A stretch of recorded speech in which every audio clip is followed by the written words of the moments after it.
Čau, Laipos apkaļ mūsu video. Es esmu Kristaps. Es esmu Knuts, un šodien ir mūsu diezgan tāds īpašs raidījums, un šodien mēs parunāsim par, šis arī ir tā kā šī gada noslēdzošais, un būs par, mēs saliksim savus top 11 spēlētājus, katrs gan ārzemju, gan arī latviešu spēlētājus, tā kā tādu savējo izlasi šī gada. Jā, 11 Excel. Jā, un tad sāksim ar vārdsargiem, tāpēc, ka tur ir ko arī parunāt, padiskutēt. Tad sākam daudz labas izvēles. Ar tā kā ārzemju sastāviem. Tātad vārtos ir bijuši daudz labu spēlētāju šogad. Bet es godīgi nevaru izvēlēties tādu. Bet, šajā sezonā diezgan labs Martīnes, bet, viņš kādu laiciņu jau diezgan labs. Ir īpaši no 2022. gada, kad viņam bija primes. Un tā kā Liverpool topā, es likšu Alsonu vārtos sev. Es arī bija daudz labi vārdsargi. Man ļoti patika Francijas izlases un arī AC Milāna vārdsargs Maiks Maņāns, maģiskais Maiks arī. Bet es tomēr iekļaušu Manuelu Nojeru. Ir viņš tomēr arī gados arī diezgan vecs, bet manuprāt, šīs gads viņam bija diezgan labs, un es viņu pat... Kā katrs gads? Nojeram labs. Tādēļ es viņu reāli ieliktu savu numur 1 vārdsargu šī gada. Mums 2 go-to dueli, Alsons pret Nojeru. Jā, Alsons Nojers. Un tagad sākam 4 aizsargus. Jā. Tu tagad uzsāc 4. Jā, tad būs 2 centra aizsargi. Manā skatījumā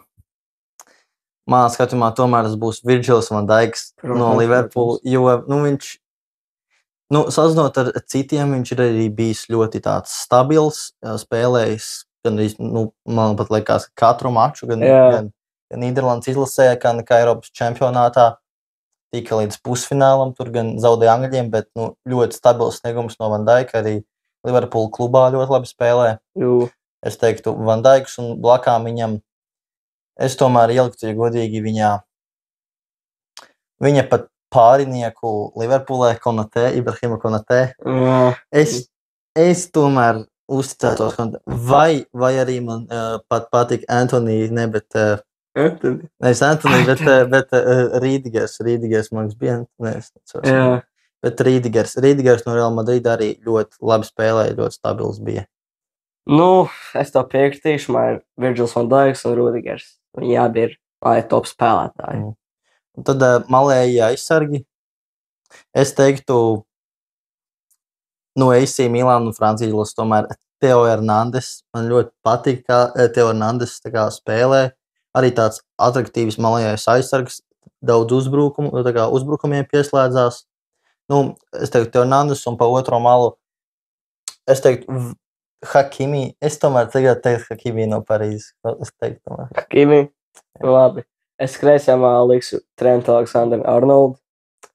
Un labajā malā, man šķiet, ka jūs nepiekrīsīs, bet Joao Cancelo. Viņam ir laba sezona, viņš ir šobrīd viens no top aizsargiem. Labi, ok. Liekam, būs 3 pussargi. Jā, būs tādi 3 tādi centrālās figūras, centra puses arī, kuri principā parāda to spēli, kādu komandu spēlē, teiksim tā. Jā, man šķiet, ka visi man piekritīs pa vidu, Žūt Bellingham, tas ir, man šķiet, loģiski vienkārši. Viņam blakus šitam varētu būt nepiekrist, bet viņš ir līderis, viņš ir kapteinis, Bruno Fernandes.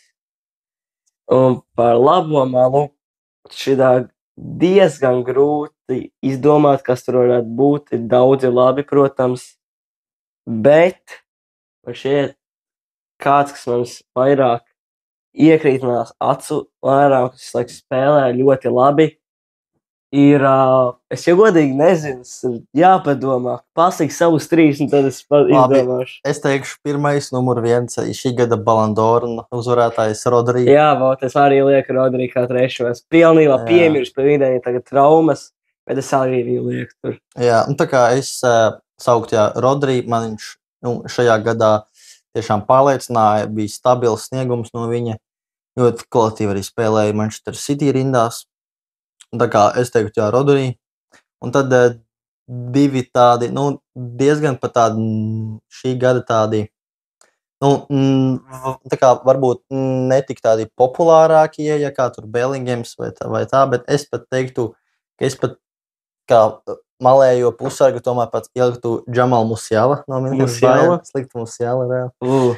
Jo, man tā kā patīk tas viņa spēles stils, viņam patīk ar bumbu spēlēt, un tas man arī simpatizē tas stils. Tad es teiktu, jā, Rodri Musiala, un tad vēl viens būtu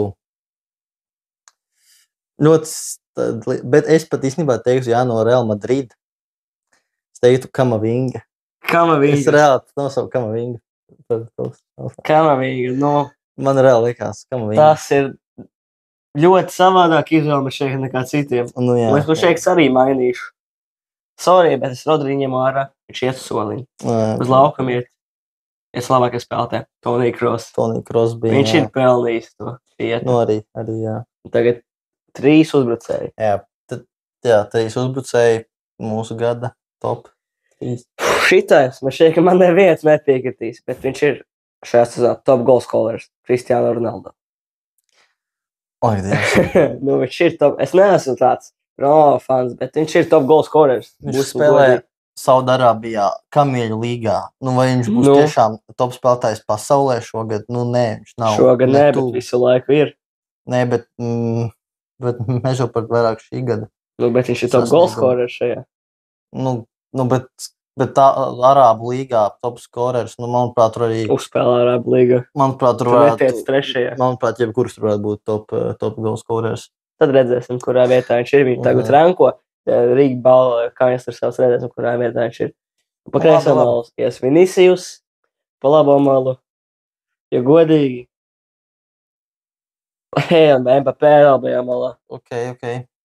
Es teiktu arī Mbappé, jo man tomēr patīk tas, viņas tā kā spēles stils arī Francijas izlasē, viņš bija kaut cik, necik, bet diezgan labs, bija ļoti labs, manuprāt, tā kā es teiktu, jā, Mbappé, pa otru malu īstenībā, lai būtu, bet, ja godīgi, Vinicius arī būs pa otru malu.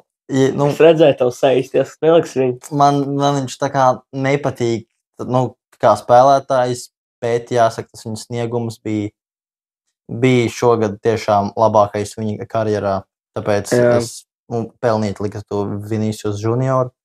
Un centrā es tomēr nosautu Harry Kane no Minhenes Bayern. Harry Kane. Es reāli saucu Harry Kane, jo pārējie Haalands, viņš bija labs, bet man netik ļoti tā kā pārliecināja. Varētu arī saukt Lewandowski, bet es baigi arī viņu negribētu. Harry Kane vairāk goli. Jā, tāpēc es tomēr par šo gadu teiktu, Harry Kane būs streikers. Jā, un par šī sastāvu ierakstiet komentāros, kā šeit, kura komanda uzvarētu. Tagad paņem Latvijas.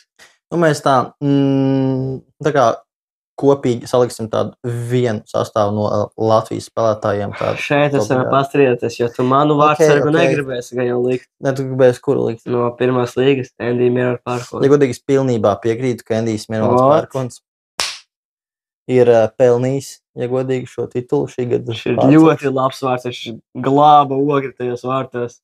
Jā, bet, ja mēs par tādu augstāko līmeni, tad es tomēr teiktu... Zviedri. Es īstenībā arī saukt Zviedri, tāpēc, ka FK Auda rindās viņš bija stabils. Jā. Viņš daudz spēlēja. Atšķirībā no Matrevica, kuram izlasē vienmēr uzticās, bet viņš pieļauj daudz kļūdu. Tā kā es pat pelnītu Zviedrus. Bet viņš ir solīgi, tad Pērkons vārtos. Jā. Tad aizsargi. Pa vidu es gribu pateikt no ogres, bet es gribu tur ielikt Kondraķevu un Denisu, bet kā tev šķiet? No tāda top līmeņa es tomēr teiktu Daniels Balodis. Protams, jā. Un arī labs bija varētu arī teikt Černamordijs, it kā no FC Riga vienmēr stabils, bet es pat nosauktu kaut kādu, es pat īstenībā varētu piekrist tam Kondraķevam. Kondraķevs pamatā, un tad uz solī, kad ir Denis Strauskis ar Kristēru Gulbi. Varētu tā būt. Pieņemsim. Un pa malām ies tad... Pa malām es domāju, ka viennozīmīgi savainieks. Un Ošiņš diezgan labi nospēlējis. Es tomēr teiktu, ka FT Riga Jurkovskis. Jurkovskis? Jā, jo viņš arī izlasē vienmēr spēlēja ļoti stabilu spēli. Labi. Es tomēr teiktu. Ošu atstāsim solī, kā viņš bija pussezonu. Jā. Un tad arī paliksim pie tiem 3 pussargiem. Paņemam 2 pussargus, lai 2 uzbrucēji. Labi, varam arī 2 uzbrucēji. Tad 2 pussargi. 2 pussargi, 2 malēji un tad 2 uzbrucēji. 2 pussargi, nezinu. Es teiktu Vapne un Varslavāns. Man ir top džeki no FC Valmiera. Tas ir, jā, viņi. Es teiktu Vapne un Varslavāns viennozīmīgi top 2 pussargi manēji no Latvijas. Jā, es arī tev piekritīšu šajā. Un tad par uzbrukumu. Tad malēja, tā kā vingeri. Vingeris ieliekam. Es domāju, varbūt Cigaņiks ar Daščeviču. Es tev gribētu piekrist. Es tev šeit nepiekritīšu. Okay. Es izņemšu Cigaņiku. Neiešu Markus Kalniņu. Markus Kalniņš, jā, viņš bija labs šajā sezonā, pirmajā līgā. Viņš bija rezultatīvs ļoti. Jā, un viņš pat nebija visu sezonu. Par ko mēs vienojamies? Nu jā, gan. Mēs vienojamies Cigaņiku vietā Kalniņu. Nu, labi, lai tā būtu. Sarunā. Un tad būs Markus Kalniņš ar Eduardu Daščeviču pa malām. Jā, un tad pa vidu Regža un Dario Šits. Lai iet Dario Šits, jo viņš tomēr debitēja izlasē šo sezonu. Bija ļoti labs arī, pret Ferusalām viņš tieši debitēja, guva vārtus, ļoti patika viņa spēles stils ļoti. Ok, bet es tev par Šitu nepiekritīšu.